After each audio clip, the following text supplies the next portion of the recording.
أعوذ بالله من الشيطان الرجيم بسم الله الرحمن الرحيم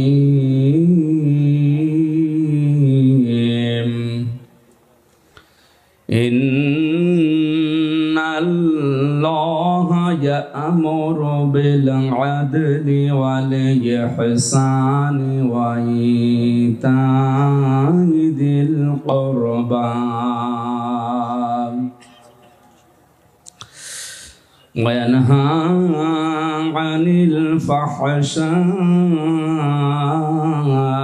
والمنكر والبغي يعظكم لعلكم تذكرون صدقت يا ربنا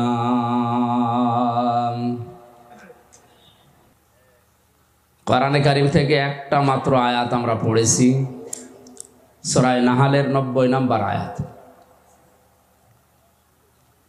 128টা আয়াত আছে 16টা রুকু আছে আমরা 13 নম্বর রুকুর মাত্র একটা আয়াত 6টা পয়েন্ট আছে আয়াতের ভেতরে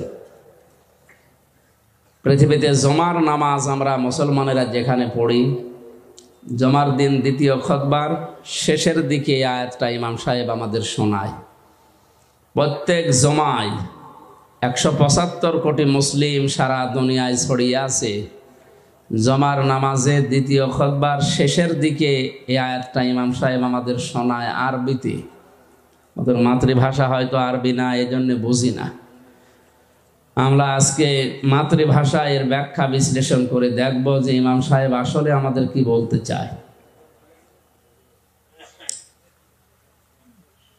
কোরআন থেকে আলোচনা করার তাফসীর করার যে সমস্ত নিয়ম নীতিগুলো আমরা জানি ফি জিলালিল কোরআনে সাইয়্যিদ কুতুব রাহমাতুল্লাহ আলাইহি 6টা শর্ত দিয়েছেন কেউ যদি কোরআনের কোনো আয়াত থেকে তাফসীর করে মানুষকে শোনায় প্রথমে তা শুদ্ধ তেলাওয়াত করবে মাতৃভাষায় অর্থ করবে ঐতিহাসিক প্রেক্ষাপট তাদের সামনে বলবে 4 নম্বরে ব্যাখ্যা বিশ্লেষণ যতটুকু আছে তার সমর্থে সে করবে 5 নম্বরে ওখান থেকে মূল শিক্ষা নিয়ে যৌথভাবে সবাইকে উদ্যোগ নিয়ে এটা মানার চেষ্টা চালানো লাগবে এই মাহফিলটার আয়োজন হয়তো ওই কারণেই এনারা করেছেন নাকি আমরা কোরআন যারা শুনতে এসেছি আর যারা বলতে আসলাম তাদের কিছু দায়িত্ব আল্লাহ দিয়েছে আল্লাহ রাব্বুল আলামিন বলেন ওয়ানজালনা ইলাইকাদ যিকরা লিতুবাজ্জিনা লিন-নাসি মা নুযিলা ইলাইহিম ওয়া লাআল্লাহুম ইয়াতাফাক্কারুন সূরা নাহলের 44 নম্বর আয়াতের শেষের দিকে আছে এই কোরআন এই জিকির আমি আল্লাহ আপনার কাছে এই জন্য নাজিল করেছি স্পষ্ট ভাষায় মানুষের কাছে দলিল প্রমাণ দিয়ে আপনি উপস্থাপন করবেন যারা শুনতে আসবে তাদেরও দায়িত্ব দিলাম ওয়ালা আল্লাহুম ইয়াতাফাক্কারুন ওই মানুষগুলো বাড়িতে যে যেন চিন্তা ভাবনা করে যে আসলে কি শুনলাম আর কি করা দরকার তাহলে আমার দায়িত্ব সূরা নাহলের 90 নম্বর আয়াতের সঠিক ব্যাখ্যা বিশ্লেষণ সুন্দরভাবে উপস্থাপন করা আর আপনাদের দায়িত্ব হচ্ছে এই কথাগুলো নিয়ে চিন্তা ভাবনা করে প্র্যাকটিক্যাল লাইফে কাজে লাগানো এই কথা বলে না কেন এটা যেহেতু দুনিয়ার কোনো সাধারণ বই না কিতাব না আল্লাহর পক্ষ থেকে আসা একমাত্র শুধুমাত্র কেবলমাত্র নির্ভেজাল একটা কিতাব যালিকাল কিতাবু লা রাইবা ফি এই শব্দটা পৃথিবীর কোনো বইয়ের আগে লেখা সম্ভব না শুধু কোরআন বাদ দিয়ে এই জন্য এই কোরআন উপস্থাপন করার কিছু ধরন আল্লাহ শিখিয়েছেন যেভাবে সেভাবে যেখান থেকে যা তা বললেই কোরআনে কারিমের হক আদায় হবে না কিভাবে আপনি কোরআন উপস্থাপন করবেন মানুষের সামনে ১৫০০ বছর আগে মহান আল্লাহ সে ধরন আমাদেরকে সেই পদ্ধতি শিখিয়েছেন। আলিফ লাম মিম সাদ কিতাবুন উনজিলা ইলাইকা ফালা ইয়াকুন ফি সাদরিকা হারাজুম মিনহু লিতুনযিরা বিহি ওয়া যিকরা লিল মুমিনিন। আল্লাহ পাক বলেন এই একটা কিতাব, কিতাবুন আনজালনাহু ইলাইকা, আপনার প্রতি আমি আল্লাহ নাজিল করেছি লিতুখরিজান নাসা মিনাজ যুলুমাতি ইলান নূর, মানুষদেরকে অন্ধকারের পথগুলো থেকে বের করে আলোর পথের দিকে নিয়ে আসবেন। আল্লাহর এই কোরআন বাদ দিয়ে দুনিয়ার যত নিয়ম নীতি আছে আল্লাহর ভাষায় সব অন্ধকার, একমাত্র আলোর নাম হচ্ছে কোরআনে কারীম। জোরে বলেন সুবহানাল্লাহ। এটা উপস্থাপন করার ধরনের প্রথম নম্বরে কিতাবুন উনজিলা ইলাইকা ফালা ইয়াকুন ফি সাদরিকা হারাজুন। হে নবী, এই কোরআন দিয়ে যখন মানুষদেরকে আপনি সতর্ক করবেন, উপদেশ দেবেন, নসিহত লাগাবেন, আপনার মনের ভেতরে যেন কোনো সংকীর্ণতা, সংশয়, সন্দেহ এগুলো কাজ না করে। হারাজুন শব্দের ব্যাখ্যা লিতুনজিরা, হারাজুম মিনহু লিতুনজিরা বিহি, এই শব্দটুকুর ব্যাখ্যায় আমি দুইটা বিষয় পেয়েছি তাফসিরে। এক নম্বরে মুফাসসির দিয়েছেন কোরআন দিয়ে যখন আপনি সতর্ক করবেন, হয়তো পৃথিবীর অনেক মানুষ এটা মেনে নিতে পারবে না, কারণ আবহমান কাল থেকে তারা একটা নিয়ম নীতির উপর চলছিল। কোরআনে কারীম দিয়ে যখন সঠিকটা তুলে ধরবেন ওইটার উপরে আঘাত লাগবে।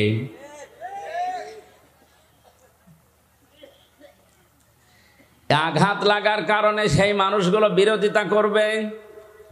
এতদিন সেই মানুষেরা আপনাকে চাকরি দিত, বেতন দিত, ভাতা বাড়িয়ে দিত, আপনার হাদিয়াত ফলাকাত, তারা আজ এই কথাগুলো শোনার পরে ওগুলো বন্ধ করে দিতে পারে। এইটা বাস্তব পৃথিবীতে এখন হচ্ছে না, হচ্ছে না? কোরআনের সঠিক কথাগুলো তুলে ধরলে অনেক মানুষ যারা মানধাতামল থেকে চলে আসছে, যুগ যুগ ধরে যারা নিয়ম নীতি ইসলাম মনে করে পালন করছে, তারা মনে করবে এটা তো নতুন ইসলাম, এ তো কোনোদিন শুনিনি। আগে পড়তো আলিফ বে তে সে, পড়তো আগে। এখন সদ্য করে যদি বলে না আলিফ বা তা সা, এ আবার কি নিয়ম বানিয়েছে হুজুরা, নতুন নতুন ইসলাম বানায়, এটা কি নতুন ইসলাম? এটাই সঠিকটা।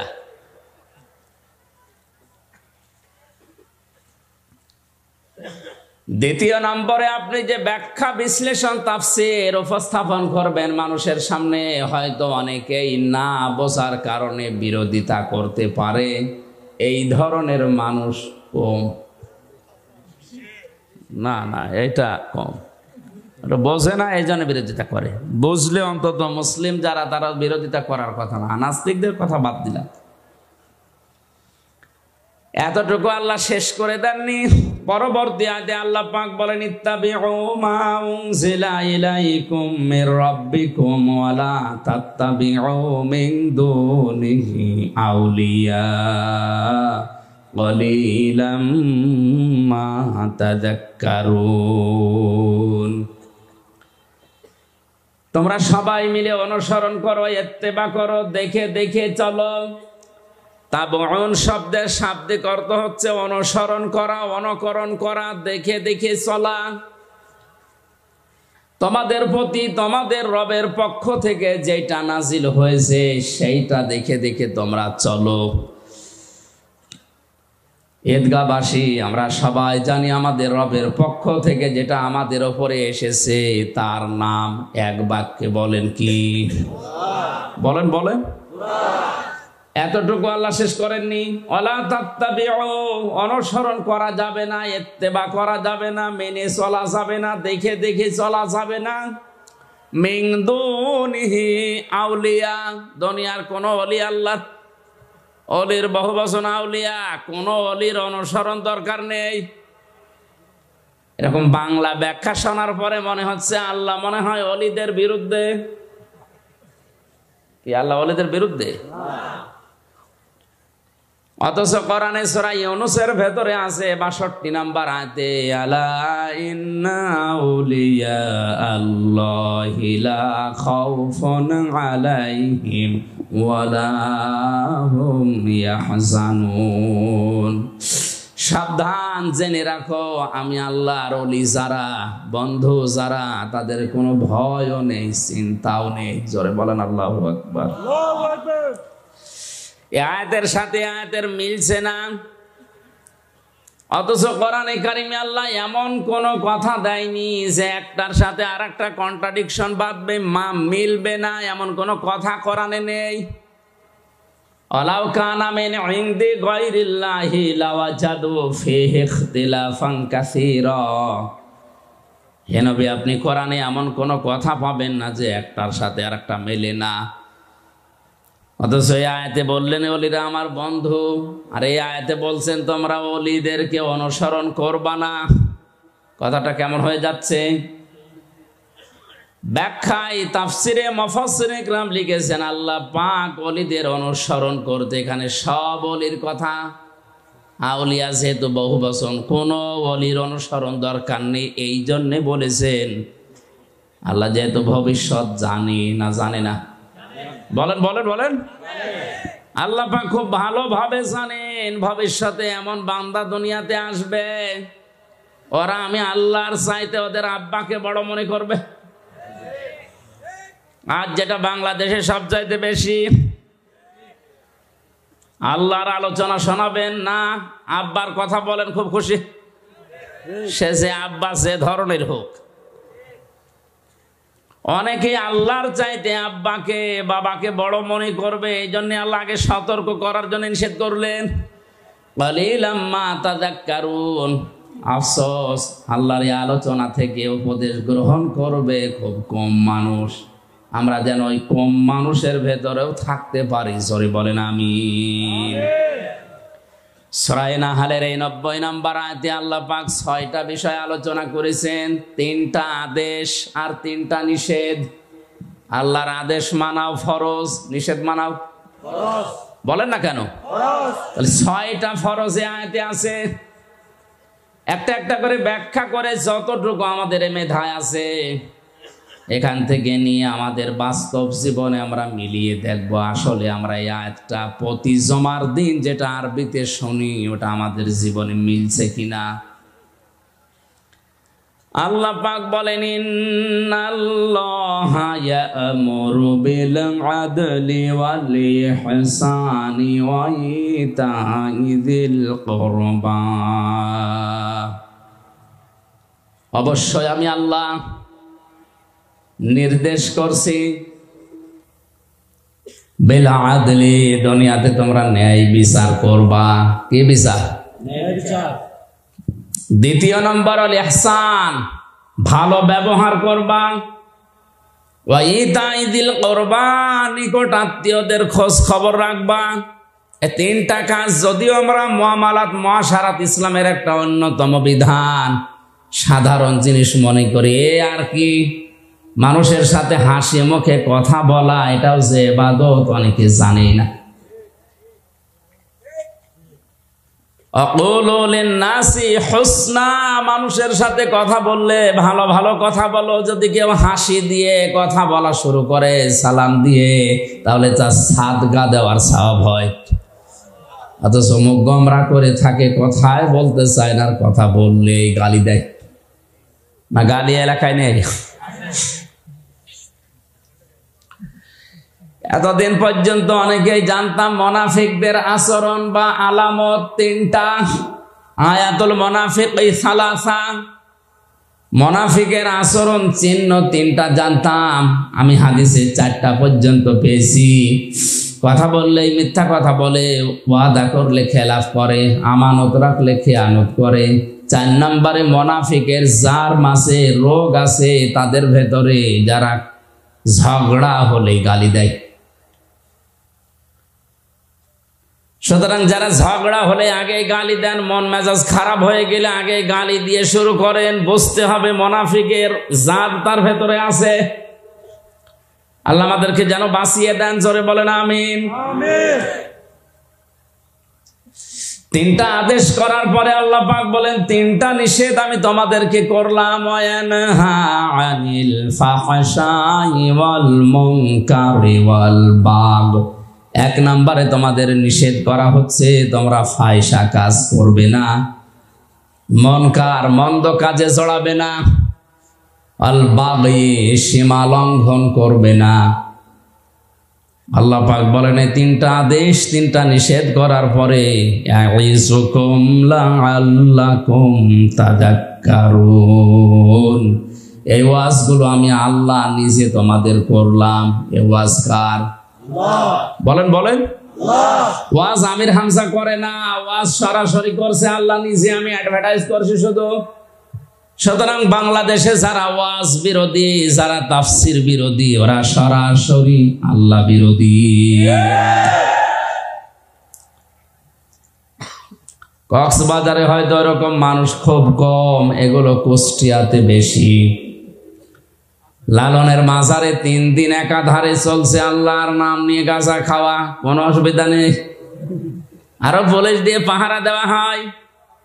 অথচ কুষ্টিয়াতে, চুয়াডাঙ্গা, এই সমস্ত জায়গায় তাফসির মাহফিল লেখা দেখলে আগেই 14 জায়গায় অনুমতি নেওয়া লাগবে। কেন? এই সালে সওয়াব হয়, 63 দিন ব্যাপী অনুষ্ঠান হয়, 7 দিন ব্যাপী মেলা হচ্ছে। মেলার নাম দিয়েছে বই মেলা, বই খুঁজে পাওয়া যায় না। মেলার নাম দিয়েছে শিশু মেলা, শিশু নেই, শুধু শিশুর খালারা আর মামারা। এই সমস্ত জায়গার কোনো অনুমতি নেই।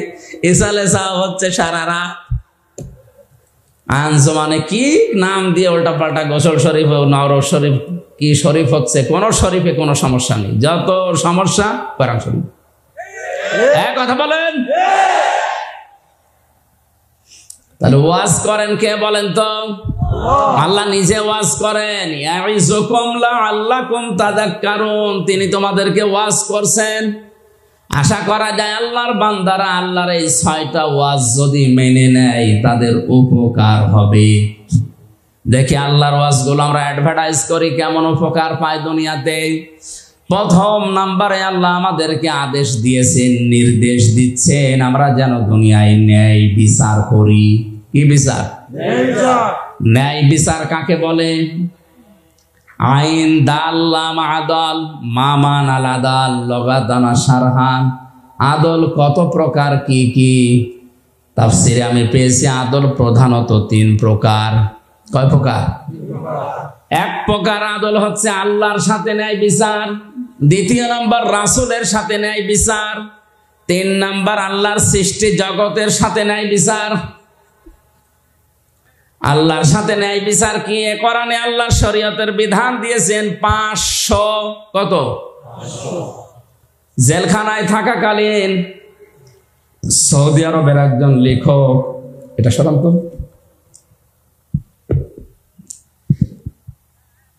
ওনার আরবিতে লেখা, বাংলায় ভাষান্তর করা জনাব নূর হোসেন মজিদে নামে এক ভদ্রলোক করেছে বাংলায়। ওখানে আল্লাহর অঙ্গীকার আল কোরআনে 500। আমি বইটা প্রায় 8-9 বার এই 3 বছরে পড়েছি, আমার প্রায় মুখস্থই হয়ে গেছে। আমি দেখেছি ওখানে আল্লাহর 500 আয়াত আছে কোরআনের শরীয়তের বিধান, যেটা আল্লাহর অঙ্গীকার। এগুলো যদি কোনো মানুষ বাস্তবে মেনে নেয়, সে যেন আল্লাহর সাথে ন্যায় বিচার করলো। তার ভেতরে আজকের আয়াতে আছে 6টা। কয়টা? না, এটা কি ডিস্টার্ব করে বারবার, এই জন্য এগুলো লাগাতে নিষেধ করি।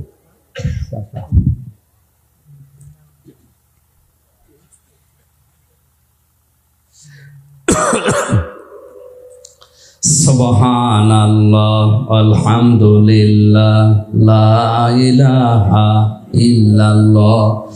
সুবহানাল্লাহ আলহামদুলিল্লাহ লা ইলাহা ইল্লাল্লাহ লা ইলাহা ইল্লাল্লাহু মুহাম্মাদুর রাসূলুল্লাহ।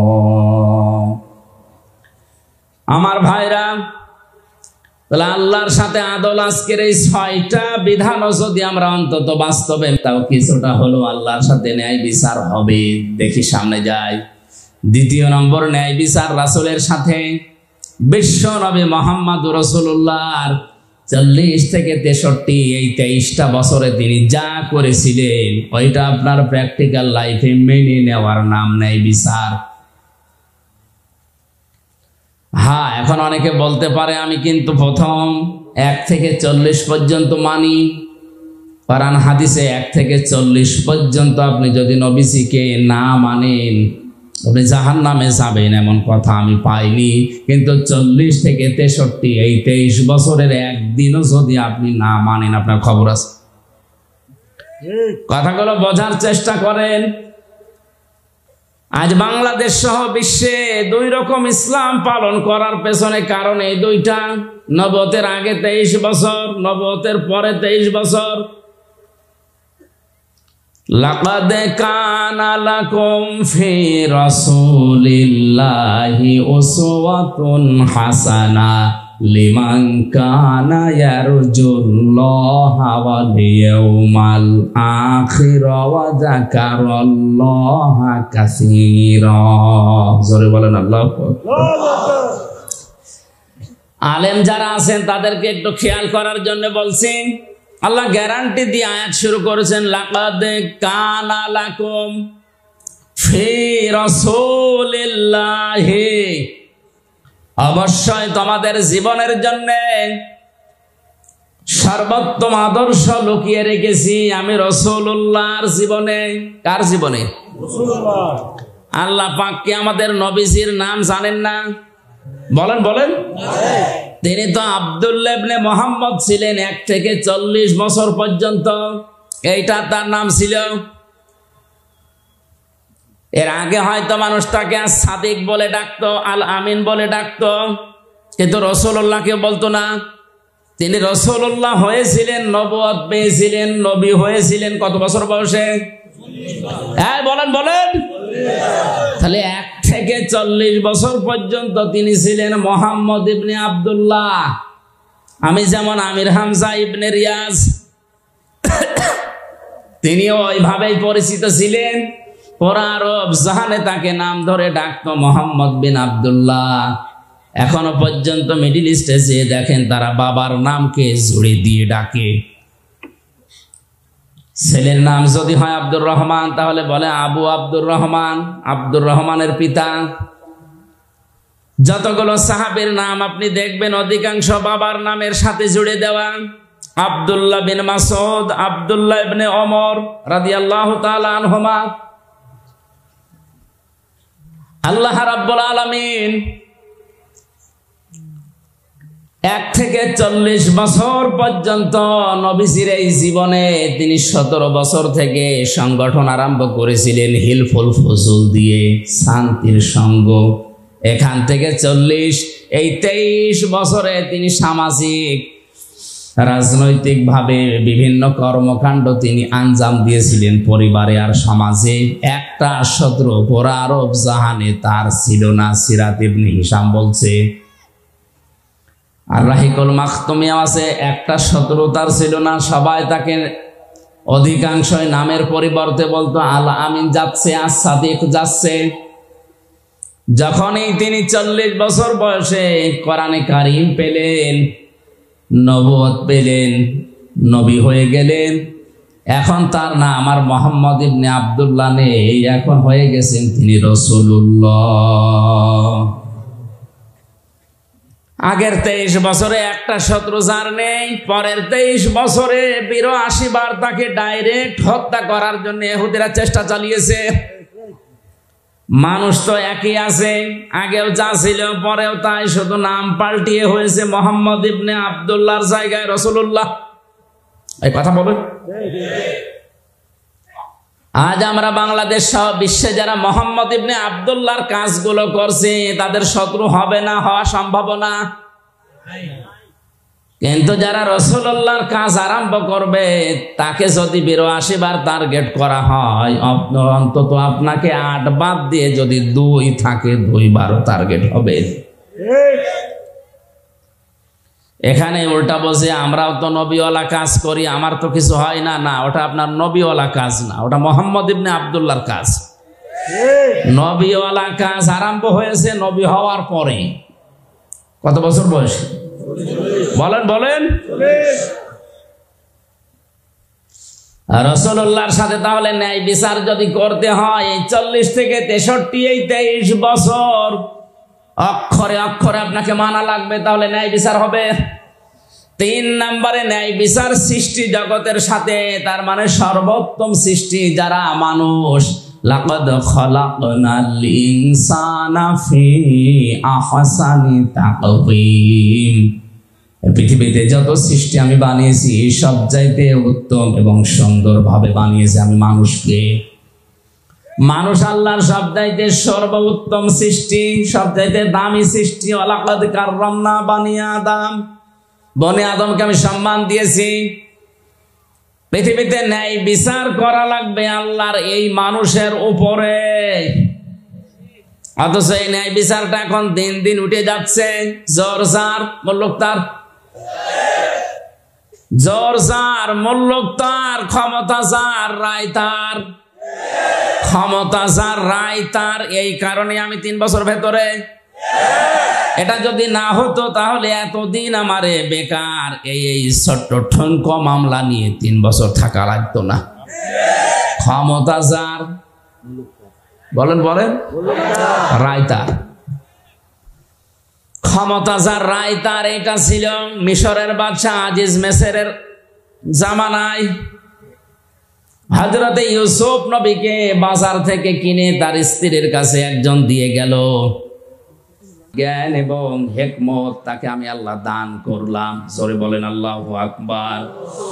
আজ ইসলাম নিয়ে টিকে থাকতে হলে আমাদের 2টা জিনিস লাগবে, শক্তি এবং হিকমত, জ্ঞান। শক্তি বলতে শুধু শরীরের শক্তি না, আজ এই যে মিডিয়াগুলো কাজ করছে এটা একটা শক্তি, এটা সবচাইতে বড় শক্তি। এখন আজ ইসলামকে ধ্বংস করার জন্য ওরা যত কিছু ব্যবহার করছে তার সবচাইতে বড় মাধ্যম এই প্রচার মাধ্যম। আল্লাহ রাব্বুল আলামিন কোরআনে কারিমে জানিয়েছেন, হে নবী, ইসলাম ধ্বংস করার জন্য ওরা যেটা কাজে লাগাচ্ছে ওইটা উল্টি আপনি ইসলামের পক্ষে কাজে লাগান। আজ মিডিয়া, ইলেকট্রিক মিডিয়া বলেন, প্রিন্টিং মিডিয়া বলেন, যত খবরের কাগজ পত্রিকা সবগুলো রাম আর বামদের মালিকানায়। প্রচার করার মতো আমাদের হাতে তেমন কিছুই নেই। সুতরাং ইসলাম নিয়ে যদি এখন এগিয়ে যেতে হয় আমাদের জ্ঞান অর্জন করা লাগবে, আমাদেরকে বিভিন্ন শক্তি সঞ্চয় করা লাগবে। এভাবে করে আমি আমার মহসিন বান্দাদেরকে পুরস্কৃত করে থাকি। এবার আমার মূল কথায় আসছি। ওয়ারাওয়াদাতুহুল্লাতী হুয়া ফি বাইতিহা আন নাফসিহি ওয়া গাল্লাকাতিল আবওয়াবা ওয়া ক্বালাত হাইতা লাক। হযরত ইউসুফ যখন যৌবনে পদার্পণ করলেন, ওই বাড়ির মালিক যে জুলাইখা, যার নাম, নবী ইউসুফকে আল্লাহ এত সৌন্দর্য দান করেছিলেন, তাফসীরে পেয়েছি 2 জন পুরুষকে আল্লাহ সবচাইতে বেশি সুন্দর করে দুনিয়ায় পাঠিয়েছেন। তার ভেতরে ইউসুফ নবী দ্বিতীয়, 1 নম্বরেই ছিলেন আমাদের নবী মুহাম্মদ রাসূলুল্লাহ।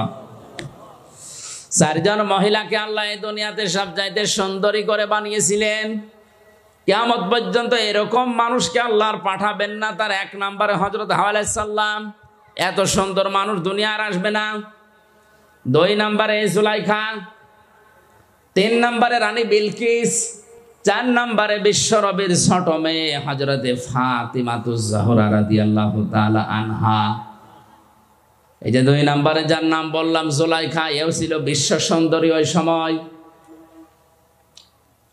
এই মহিলা একটা একটা করে দরজা সবগুলো বন্ধ করে দিয়ে একেবারে উপরে ইউসুফ নবীকে একান্তে ডাক দিয়ে বলে, আসেন। হযরত ইউসুফ নবী আলাইহিস সালাম যেখানে ছিলেন পরিবেশ তার কন্ট্রোলে ছিল, কারণ 7টা দরজায় বন্ধ। কয়টা? আমি ঘটনা বলবো, এই জন্য আয়াত পড়িনি, আমি একটা শিক্ষা দিতে চাই।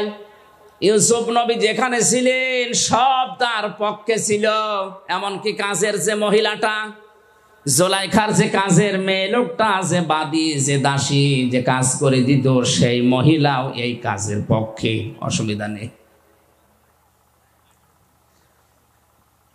মহিলা ডাক দিচ্ছে, ওয়াকালাত হাই তালাক, আসেন আমার দিকে। হযরত ইউসুফ আলাইহিস সালাম বললেন, ইন্নী আখাফুল্লাহ, আমি আল্লাহকে ভয় পাই। ক্বালা মাআযাল্লাহি ইন্নাহু রাব্বি আহসানা মাসওয়ায়া ইন্নাহু লা ইফলিহুজ যালিমুন। একটু খেয়াল করেন, হযরত ইউসুফ নবী বললেন, আমি আল্লাহর সাহায্য চাই। জুলাইখা ডাক দিয়ে বলছে, আল্লাহর সাহায্য তো আমিও চাই। এখানে আপনি যেটা করবেন কেউ জানতে পারবে না, কেউ দেখতেও পারবে না। আপনি মনে মনে করছেন আমার দেবতা দেখছে, এই যে দেবতার মাথার উপরে আমি কাপড় দিয়ে দিলাম, আর দেখতে পারবে না। ইউসুফ নবী ওই সময় বলেছিলেন, আল্লাহর বান্দি, এই মাটির মূর্তিগুলো কাপড় দিয়ে হয়তো ঢাকা যায়, কিন্তু আমি এমন একজন সত্তার ইবাদত করি, যার মুখ, যার চোখ কখনো কাপড় দিয়ে বন্ধ করা যায় না।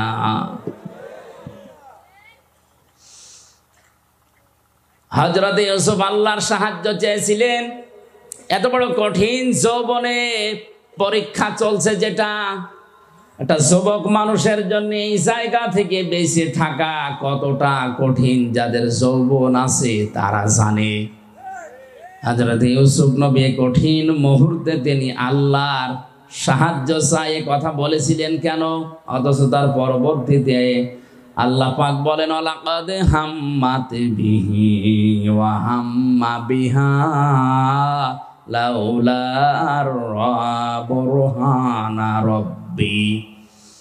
এমন একটা পরিবেশ তার কোন অনুকূলে ছিল, তিনি একজন নবী। নবীদের শরীরে এমনিতেই যৌবন বেশি, সাধারণ মানুষের চাইতে নবীদের শরীরে যৌবন কমপক্ষে 27 গুণ বেশি থাকে। কত?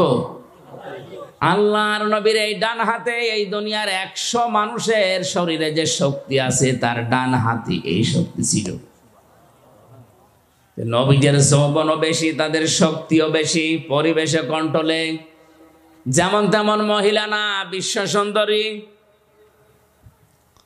আল্লাহ রাব্বুল আলামিন বলেন, হযরতে ইউসুফও কিন্তু মানুষ হিসাবে রাজি হয়ে গিয়েছিলেন, আর ওই মহিলা তো আগেই রাজি। এই আয়াতের কথা যা বলছে ঠিক আছে? আমি যে বললাম লাকাদ হাম্মাত বিহি ওয়া হাম্মা বিহা, ইউসুফ নবীও রাজি, জুলাইখাও রাজি, ঠিক আছে? বাংলা অর্থ তো এটাই হয়, লাকাদ হাম্মাত বিহি ওয়া হাম্মা বিহা। ইউসুফ নবীও রাজি ছিলেন, জুলাইখাও রাজি আছে। বাংলা অর্থ এরকমই আছে, কিন্তু এটা যদি করে শেষ করে দেন, আপনার ঈমান থাকবে? নবীর উপর একটা তহমত চলে যাচ্ছে না? আল্লাহ পাক বলেন, লাউলা বুরহানা রাব্বি, যদি আমার,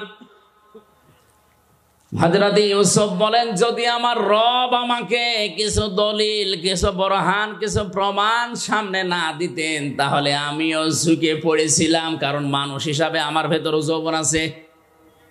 শয়তান তো বসে নেই। জেলখানার এই জীবনে মামুনুল হক সাহেব ছিলেন আমার পাশের রুমে। মানুষ হিসাবে মাঝে মাঝে আমাদের হতাশা আসে, কিন্তু কোরআনে কারিমের সমস্ত আয়াতগুলো যখনই পড়তাম, অর্থ ব্যাখ্যা বিশ্লেষণ নিয়ে আলোচনা করতাম, তখন আবার স্বাভাবিক হয়ে যেতাম। না, আমাদের মালিক আছেন, তিনি আমাদের ছাড়বেন না।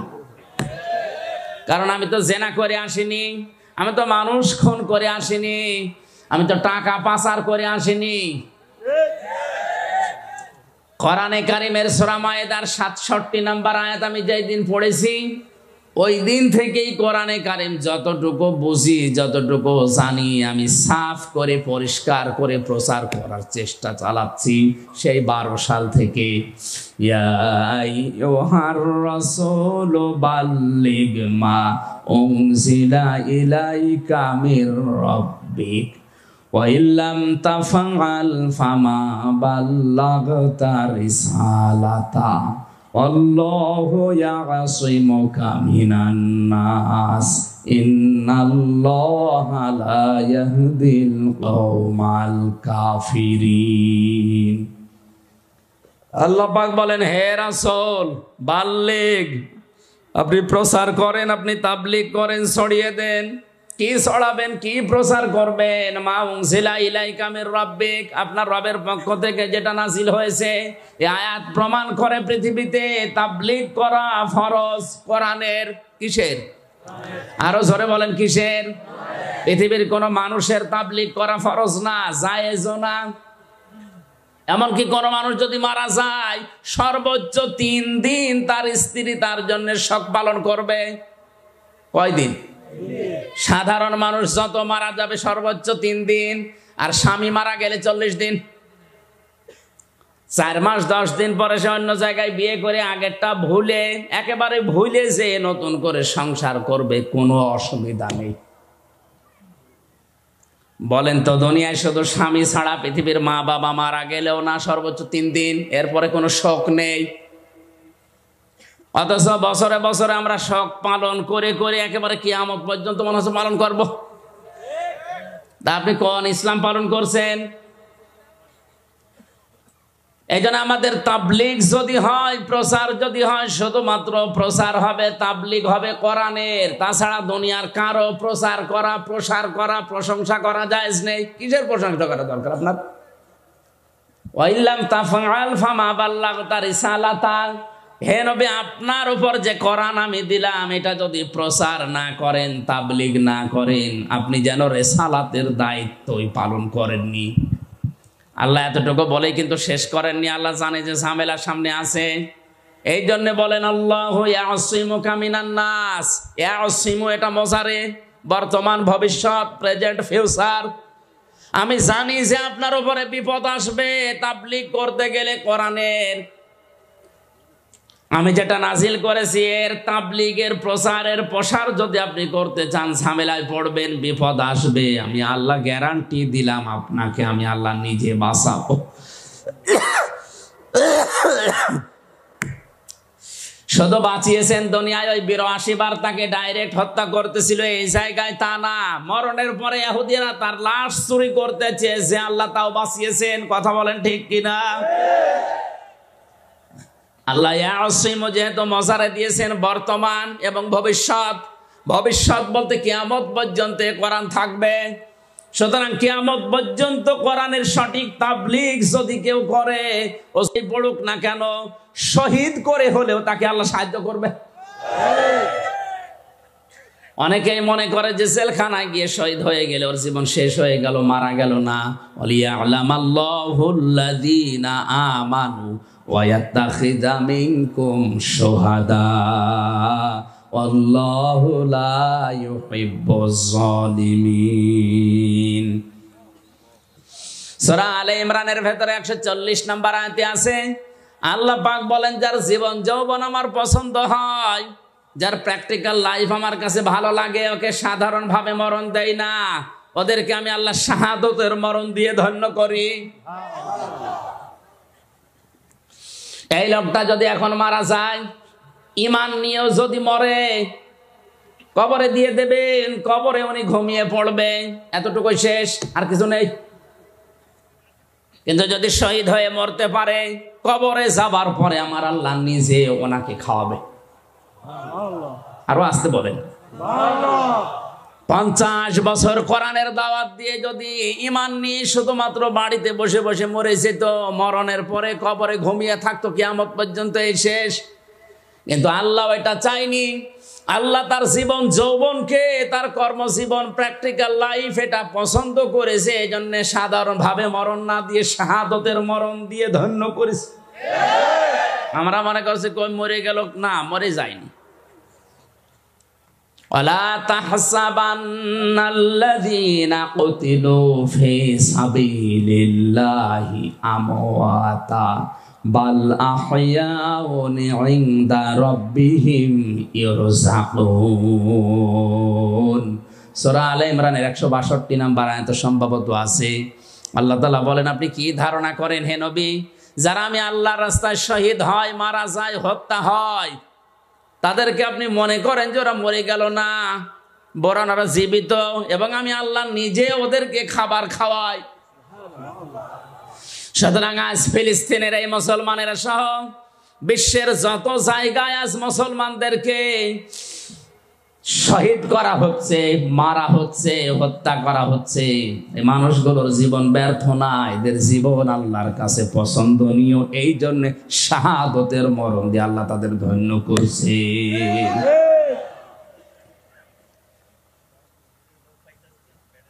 এজন্য বরহান দলিল যদি আল্লাহ রাব্বুল আলামিন মানুষকে না দেখায়, তার মনের ভেতরে শান্তি প্রশান্তি আসা সম্ভব না।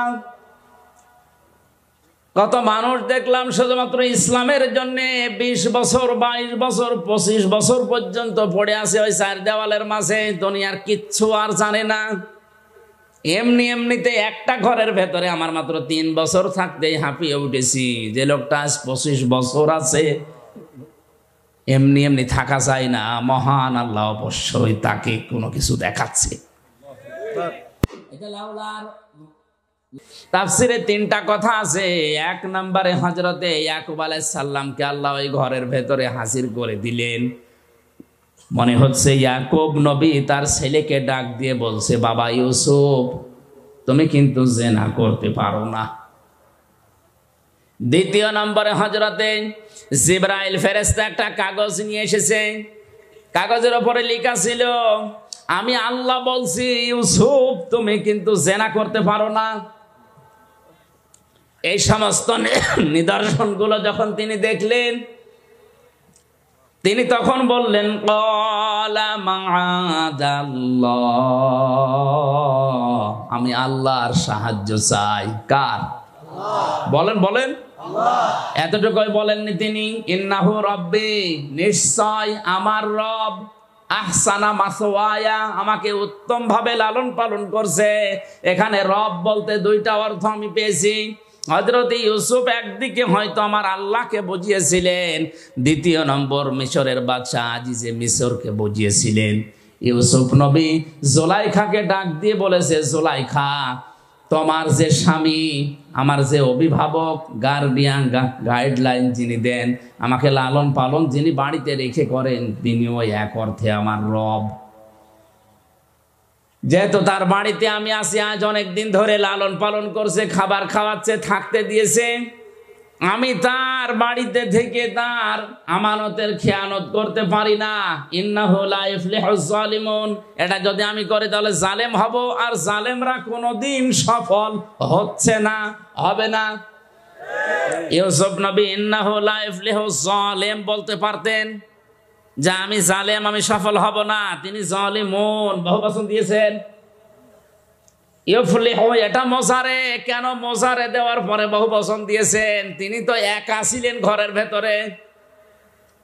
মুফাসসিরিন ইকরাম তাফসিরে কাবীরের ভেতরে আল্লামা ফখরউদ্দীন রাজি লিখেছেন, হযরত ইউসুফ নবী আলাইহিস সালাম যে কথাটা বলেছিলেন আল্লাহর এত বেশি পছন্দ হয়েছিল, ওই সময় কিয়ামত পর্যন্ত যারা নফসের উপরে, পরিবারের উপরে, সমাজের উপরে, দেশের উপরে, মানুষের উপরে জুলুম করবে, এই জালেমদেরকে আল্লাহ দৃষ্টান্ত হিসাবে আয়াত কোরআনে নাযিল করে দিয়েছে। জালেমদেরকে আল্লাহ জানাতে চেয়েছেন, জালেমরা তোমরা যা করো না কেন, তোমরা কিন্তু সফল হতে পারছো না, পারবা না। এই জন্য জালেম দুনিয়ায় যারা আছেন তারা থামেন। আজ অনেকেই তার ব্যক্তির উপরে জুলুম করছে, নিজের যৌবনকে যৌবনের তাড়নায় পড়ে ধ্বংস করে ফেলছে। মোবাইল, কম্পিউটার, ইন্টারনেটের মাধ্যমে নিজের যৌবনকে আজ যারা ধ্বংস করে ফেলছে, এটা নিজের নফসের উপরে, শরীরের উপরে জুলুম। এই কথা বলে টাকা। পরিবারের মা বাবা আপনাকে হোস্টেলে থাকতে দিয়েছে, পুরুষ হোস্টেল, মহিলা হোস্টেল যাই বলেন, কত কষ্ট করে মা বাবা টাকা পয়সাগুলো আপনার জন্য পাঠায়, আপনি ওইটা নিয়ে ওয়াইফাই লাইন নিয়েছেন, ইন্টারনেট নিয়ে লেখাপড়া বাদ দিয়ে সারাদিন উলঙ্গ নাচ দেখতেছেন। এটা নফসের উপরে জুলুম। এই জালেম যদি কেউ হয়ে যায়, সে সফল হতে জীবনেও পারবে না। আল্লাহ রাব্বুল আলামিন বলেন, কাযালিকা লিনাসরিফা আনহু সুওয়া ওয়াল ফাহশা, ইন্নাহু মিন ইবাদিনাল মুখলাসিন। এইভাবে করে আমি আল্লাহ তার থেকে এই ফায়সা কাজগুলো সরিয়ে নিয়েছিলাম। আমার মুখলেস বান্দাদেরকে আমি এভাবেই সাহায্য করব কিয়ামত পর্যন্ত। আস্তাবাকাল বাবা ওয়া কদ্দাত কমিসাহু মিন দুবুরি ওয়াল ফায়া সাজ্জিদাহা আলাল বাব ক্বালাত মা জাযাউ মান আরাদা বিআহলিকা সুআন ইল্লা আইয়ুসজানা আও আযাবুন আলীম। জ্ঞানী মানুষ যারা একটু খেয়াল করেন, আল্লাহ রাব্বুল আলামিন বলেন হযরত ইউসুফ আলাইহিস সালাম যখনই বলেছে আমি আল্লাহর সাহায্য চাই, ওই নিদর্শনগুলো দেখার পর জিবরাইলকে বললাম কানের কাছে মুখ লাগিয়ে বলো যে সামনে যাও, যা করা লাগে আল্লাহর কুদরত করবে। হযরত ইউসুফ নবী আলাইহিস সালাম শুধু সামনের দিকে গিয়েছেন। তখনও পর্যন্ত জুলাইখা মনে মনে ভাবছিল দরজা 7টায় বন্ধ, ও সামনে যাবে বের হতে পারবে না। কিন্তু ইউসুফ নবীর মনের ধারণা যে আমি পারবো না। জিবরাইল আমার কানের কাছে মুখ নিয়ে যা বলেছে এটা তো জুলাইখা শোনেনিও জানেও না।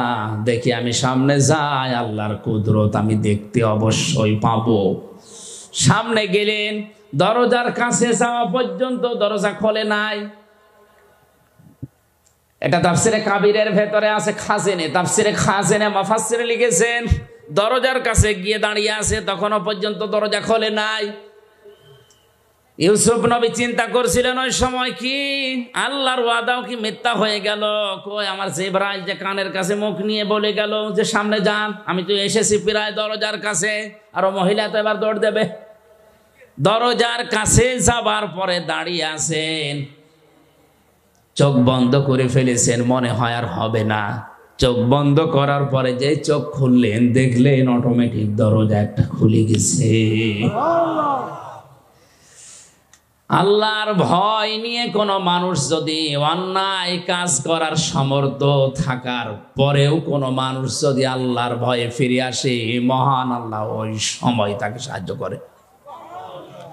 হযরতে ওমরের জামানার একটা ঘটনা পড়েছিলাম হাদিসে। তিনি ক্ষমতা পাওয়ার পরে রায় দিয়ে দিলেন, ঘোষণা দিয়ে দিলেন যে মদ আজকে থেকে হারাম। কেউ যেন আমার রাজ্যের ভেতরে মদ আর কেউ বিক্রি না করে, বাইরে থেকে যেন কেউ না নিয়ে আসে।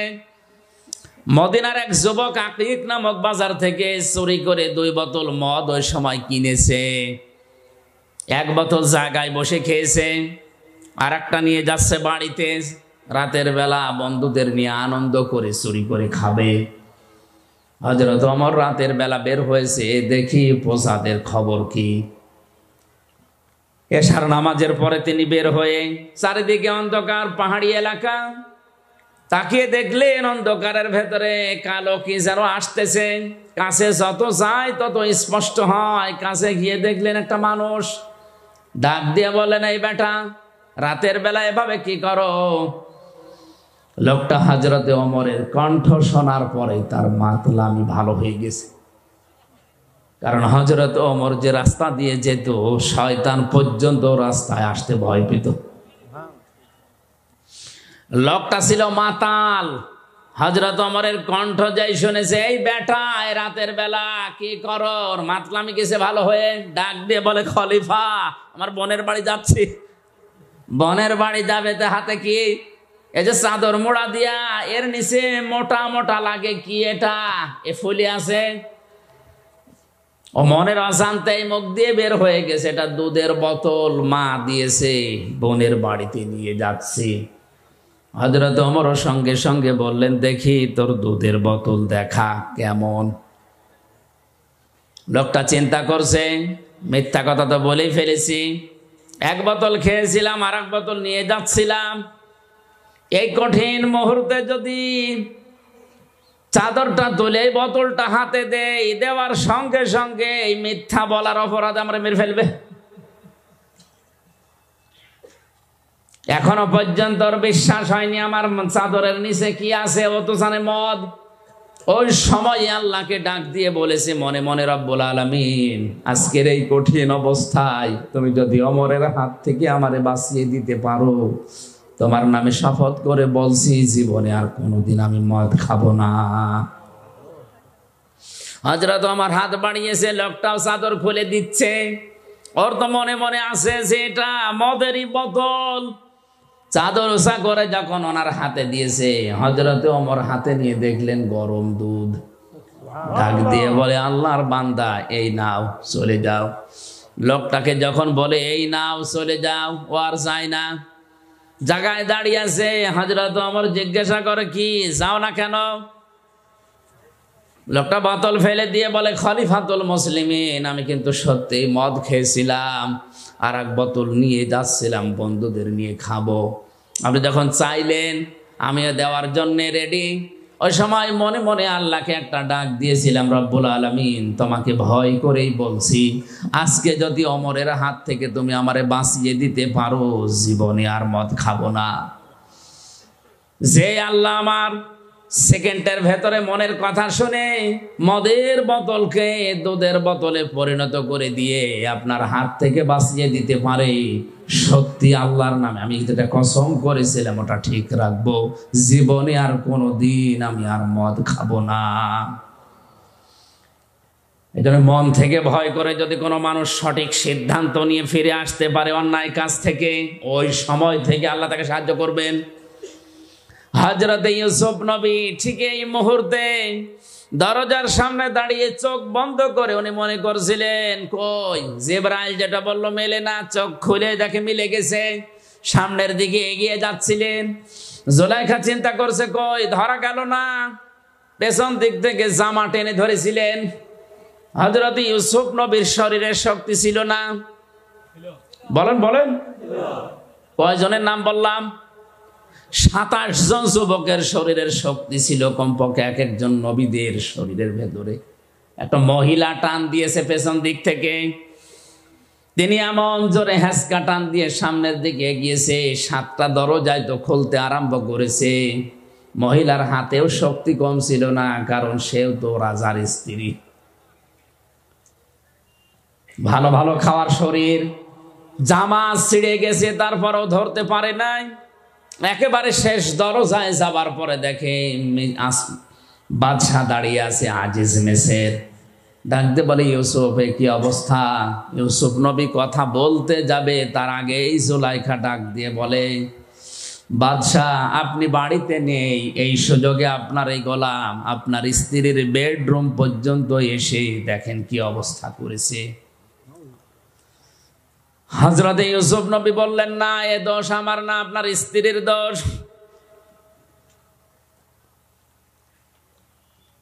কথা কাটাকাটির এক পর্যায়ে হযরত ইউসুফ নবীকে বাদশাহ জিজ্ঞাসা করে, তোমার কোনো সাক্ষী আছে? হযরত ইউসুফের মনের ভেতরে আল্লাহ ইলহাম পাঠিয়ে দিলেন, হ্যাঁ আছে। ওই যে আপনার শালীর কোলের উপরে যে দুধের বাচ্চা কাঁদতেছে, ওইটাই আমার সাক্ষী।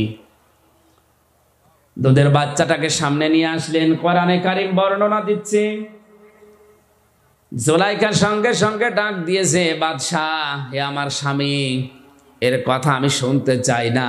যদি আপনি আমাকে রাখতে চান, আপনার ভাত যদি আমি খেতে চাই, তাহলে এই লোকটাকে হয় জেলখানায় দেওয়া লাগবে, না শাস্তি দেওয়া লাগবে।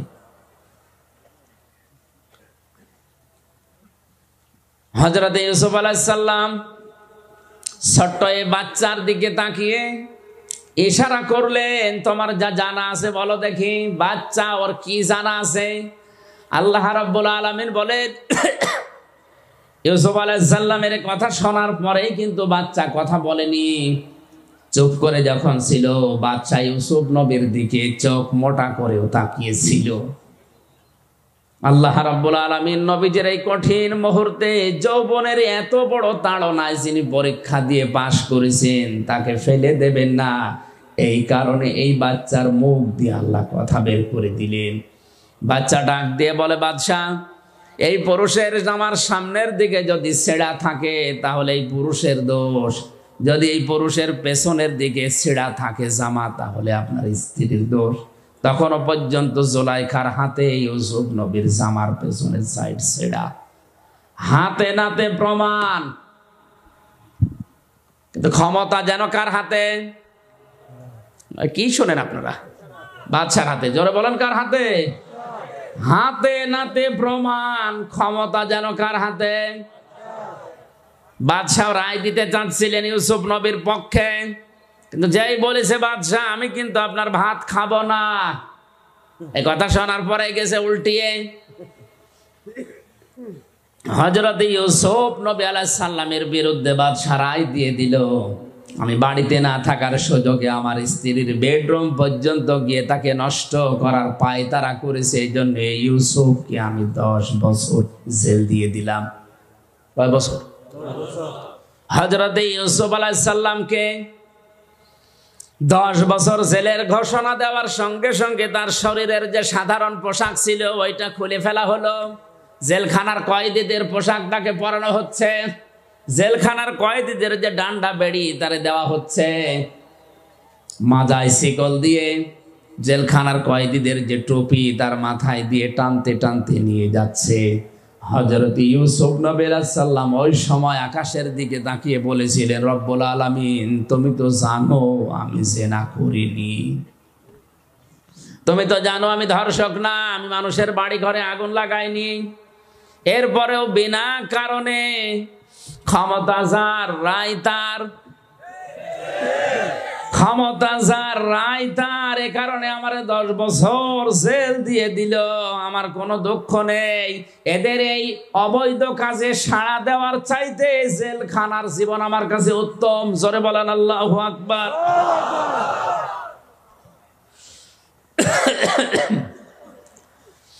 আমার ভাইরা, হাজার হাজার বছর আগে হযরত ইউসুফ আলাইহিস সালাম যেটা বলেছিলেন, আজও পৃথিবীতে আনাচে কানাচে অনেক মানুষ ঠিক এই কথাই বলছে। ন্যায় বিচার আমাদের হচ্ছে না, অথচ ন্যায় বিচারক বাদশার জন্য নবীজি জানিয়েছেন কিয়ামতে কোনো ছায়া থাকবে না শুধু আল্লাহর আরশের ছায়া ছাড়া। মানুষের মাথার মগজগুলো টকবক করে ফুটতে থাকবে, জমিন তামার হয়ে যাবে। এই কঠিন অবস্থাতে মাত্র 7 প্রকার মানুষকে আল্লাহ তার আরশের ছায়ায় বসিয়ে মাছের কলিজা দিয়ে খাবার খাওয়াবেন। তার প্রথম নাম্বারে আলে ইমামুল আদিল, দুনিয়ায় যারা ন্যায় বিচারক বাদশাহ। সুবহানাল্লাহ বলতে পারেন না? আজ দুনিয়ায় ন্যায় বিচারক বাদশাহ কম না বেশি? নেই। এজন্য বিচারপতি যারা আছেন, হাজার হাজার মামলা পড়ে আছে বিনা কারণে। আপনি কত জায়গায় মাসের পরে মাস ঘুরতে যাচ্ছেন, অথচ এই লোকটা জেলের ভেতরে পয়সা মরতেছে। আপনি একটু পানির সুযোগ করলেই কিন্তু লোকটার জামিন হয়ে যায়, যদি একটু ন্যায় বিচারের নিয়তে আসেন। বলে যে না, এই চেয়ারটা পেতে আমার 40 লক্ষ টাকা খরচ হয়েছে, 5টা মামলায় আমি এই টাকা তুলবো। জোরে বলেন সুবহানাল্লাহ। এই কারণে তো এত মামলা পড়ে আছে, মামলার জটই কাটে না। অথচ যত বিচারক, যত বিচারপতি, জজ, ম্যাজিস্ট্রেট, যদি বিচার সত্যি সত্যি ন্যায় বিচার আমাদের দেশে চালু হয়, এত বিচার থাকার কথা। হযরত ওমর 2 বছর তিনি প্রধান বিচারপতির দায়িত্বে ছিলেন। খলিফাতুল মুসলিমিন হযরত আবু বকরের শেষ জামানার দিকে তিনি বললেন, খলিফা আমারে আর প্রধান বিচারপতি বানানোর দরকার নেই, এ দায়িত্ব আমি ছেড়ে দিলাম, এই বিভাগটা বন্ধ করে দেন। বিনা কারণে আপনি আমার বেতন দিয়েছেন এই 2 বছর, একটা মামলাও কেউ আমার দরবারে করে নাই। এই 2 বছরের ভেতরে আদালতে একটা মামলাও আমার কাছে কেউ করে নাই। কোন কারণে আপনি আমার প্রধান বিচারপতি বানিয়ে রেখেছেন?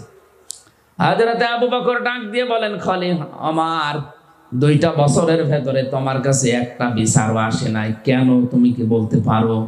হযরত ওমর বলেছিলেন, খলিফা যেই দেশ চলে কোরআন দিয়ে, যেই দেশের মানুষগুলো একে অন্যের কল্যাণ কামনা করে, এই দেশে বিচার দেওয়ার জন্য কে আসবে? সুতরাং হযরতে ওমরের জামানায় খলিফাতুল মুসলিমিন হযরতে আবু বকরের এই 2 বছরে তিনি যেটা দেখিয়েছেন, আজও বাংলাদেশে বিচার ব্যবস্থাতে মামলার জট যদি করাতে হয়, কোরআনের আইন সংসদে কায়েম করা লাগবে। এটা রাজনীতি না আসল নীতি? এই নীতির পক্ষে আছেন কারা দেখি? লিল্লাহি তাকবীর।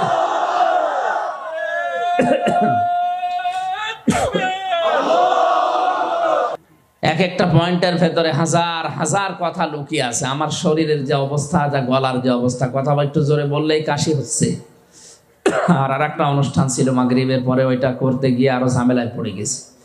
3 বছর একাধারে কি খেয়েছি আমি জানি আর আল্লাহ জানে। কারণ এমন অবস্থায় আমাদেরকে রেখেছিল, আপনারা অনেকে শুনেছেন, ফাঁসির কন্ডেম সেলের ভেতরে খাবার দাবারের যে অবস্থা, ভেতরের কল কবজা আর সেরকম নেই, খালে ওপরে খোসা পড়ে আছে। এটা স্বাভাবিক হতে কিছুদিন সময় লাগবে, আস্তে আস্তে সুস্থ হই, সামনে আবার আসবো ইনশাল্লাহ, কথা বলবো নাকি। 2 নম্বরে তার স্ত্রীর সাথে, 3 নম্বরে তার সন্তানাদির সাথে, 4 নম্বরে তার পরিবারস্থ লোকদের সাথে, এরপরে আছে প্রতিবেশীর সাথে, এরপরে আরেকটু দূরে, এরপরে জনগণের সাথে, এরপরে পৃথিবীর সাথে। 3 নম্বরে আল্লাহ বলেন ইতাইদিল কুরবা, নিকট আত্মীয় স্বজনের খোঁজ খবর রাখবা। দুনিয়া আপনি যাদেরই খবর রাখেন, সবচাইতে বেশি খোঁজ রাখা লাগবে রক্তের সম্পর্ক যাদের সাথে আছে তাদের। অথচ আজ এই কাজটা, এই নির্দেশটা আমরা অনেকেই আমাদের সামাজিক জীবনে মানতে পারছি না। ধর্ম বোন পাতিয়েছে, প্রতি বছরে 5 বার করে যায়। নিজের আপন বোন, রক্তের সম্পর্ক বছরেও 1 বার যায় না, এমন মানুষ দুনিয়ায় নেই। আল্লাহ বলেন আমি নিষেধ করলাম কোন অশ্লীল কাজে জড়াবে না। প্রকাশ্য পাপের চাইতে গোপন পাপ আল্লাহর কাছে ঘৃণিত। সুতরাং মোবাইল দিয়ে, কম্পিউটার দিয়ে, ইন্টারনেটের মাধ্যমে আজ যারা গোপন পাপে লিপ্ত হয়েছেন, আল্লাহর নির্দেশ এখান থেকে সরে আসেন। সাইফুল্লাহ ভাই, আল্লাযীনা তাখাযু দীনাহুম লাহওয়া ওয়া লাইবা আয়াতের ব্যাখ্যা করে সময় পাননি। আপনারা সূরা আরাফের এই 151-52 নাম্বার আয়াতগুলো একটু দেখে নেবেন। এরপরে মনকার অন্যায় কোনো কাজে আমরা জড়াবো না। দুধে পানি দেওয়া এটা ভালো কাজ না অন্যায় কাজ? এরকম যত রকমের ধোঁকাবাজি আছে, ব্যবসা বাণিজ্যে, এগুলো থেকে বিরত থাকা লাগবে। আল বাগী, আল্লাহর সীমা লঙ্ঘন করা যাবে না। যে যে সীমানা আছে ওখানে গিয়ে থেমে যাওয়া লাগবে। আল্লাহ বলেন এই ওয়াজগুলো আমি আল্লাহ করলাম, যদি মেনে নাও তোমাদের উপকার হবে। আল্লাহ আমাদেরকে এই 6টা ওয়াজ বাস্তব জীবনে মেনে চলার তৌফিক দিন। আমিন। বারাকাল্লাহু লানা ওয়া লাকুম ফিল কুরআনিল আযীম। আল্লাহুম্মা আমিন। রব্বানা যালামনা আনফুসানা ওয়া ইল্লাম তাগফির লানা ওয়া তারহামনা লানাকুনান্না মিনাল খাসিরিন। মোনাজাতটা বসে করেন, মোনাজাতটা বসে করেন। রব্বানা লা তুযিগ কুলুবানা বা'দা ইয হাদাইতানা ওয়া হাব লানা মিন লাদুনকা রাহমাতান ইন্নাকা আনতাল ওয়াহ্হাব। রব্বুল আলামিন কক্সবাজার জেলার ঈদগাহ থানার অন্তর্গত ঘনাপাড়া ও দক্ষিণ মাইজপাড়ার উদ্যোগে এ তাফসীর মাহফিলে রাত 12টা প্রায় বেজে গেল।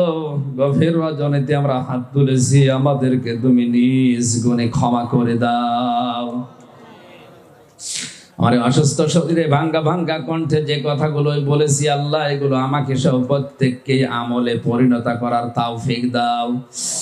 সওয়াব যদি বিশাল মাহফিলে দিয়ে থাকো, বিশ্ব নবীর রওজায় পৌঁছিয়ে দাও। তামাম দুনিয়ার মাটির নিচে যারা ঘুমিয়ে আছে, আল্লাহ এদেরকে তুমি নিজ গুণে মাফ করে দাও। রব্বুল আলামিন, হাজার হাজার মানুষ তামাম দুনিয়ায় বিনা কারণে অন্ধকষ্টে জেলখানায় পড়ে আছে। যে মানুষগুলো বিনা কারণে জেলখানায় পড়ে আছে, তাদেরকে তুমি নিজ গুণে ক্ষমতা দিয়ে মুক্ত করে দাও। জালেমের জুলুম থেকে মাজলুমকে তুমি বাঁচাও। এই মাহফিলের আয়োজন করতে গিয়ে তোমার যে বান্দারা শ্রম দিয়েছে, আমার মঞ্জুবাই সহ নাম না জানা যত মানুষ, মাহফিলের সভাপতি, সেক্রেটারি, যত সদস্য কাজ করেছে, আল্লাহ তাআলা এদেরকে যারা যে মা পেটে নিয়েছে, মায়ের পেট তুমি ধন্য করে দাও। প্রবাসী ভাইদের জন্য দোয়া চেয়েছে, যারা বিদেশে আছে, রুজি রুটির জন্য, এদের রুজি রুটি তুমি বরকত দিয়ে দাও। এদের শরীরকে সুস্থ রাখো। সন্তানাদি, স্ত্রী, পুত্র, মা বাবা এদেশে যারা রেখে বাইরের দেশে আছে, আল্লাহ এদেরকে ধৈর্য ধারণ করার তৌফিক দাও। আসমান জমিনের বালা মুসিবত থেকে কোরআনের ইজ্জতে তাদের বাঁচাও। আল্লাহ তাআলা অনেকে লেখাপড়া করছে, তাদের লেখাপড়াতে বরকত দান করো। শিক্ষা ব্যবস্থা নিয়ে বাংলার এই জমিনে যে ষড়যন্ত্র হচ্ছে, ওয়ামাকারু ওয়ামাকারাল্লাহু আল্লাহু খায়রুল মাকিরিন। রব্বুল আলামিন, তুমি নিজে তোমার নিজ কুদরত দিয়ে শিক্ষা ব্যবস্থাকে বাঁচাও। আমাদের এই দুর্বল ইমানের কাজ না, আল্লাহ তোমার সাহায্য আমরা দেখতে চাই। যারা ষড়যন্ত্র করে এদের ষড়যন্ত্র জাতির সামনে উন্মুক্ত করে দাও। সম্মানিতা মা বোনেরা পর্দা আড়ালে আছে যারা, এদেরকে তুমি খাদিজার মতো আয়েশার মতো বানিয়ে দাও, স্বামী সোহাগিনী বানিয়ে দাও। সন্তান যাদের হয় না একটা সন্তান দিয়ে ধন্য করো। সন্তান যাদের আছে আল্লাহ, এগুলো তুমি ফাতেমার মতো, হযরতে আয়েশার মতো, হযরতে আলীর মতো, হাসান হোসাইনের মতো বানিয়ে দাও। কত আলেম এখানে বসে আছে আল্লাহ, তোমার এই নগণ্য বান্দা আমির হামজা যতগুলো কথা বলেছে এরা কান পেতে শুনেছে। এই আলেমদেরকে তুমি মেহেরবানি করে আবু বকরের মতো বানিয়ে দাও। সম্মানিত সভাপতি সহ যত মুরব্বী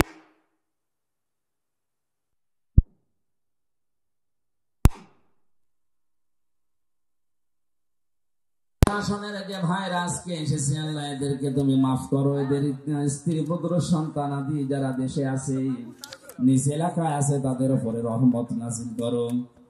আল্লাহুম্মা গফিরলি ওয়ারহামনি ওয়াহদিনি ওয়াআফিনি ওয়ারযুকনি ইয়া রাব্বাল আলামিন।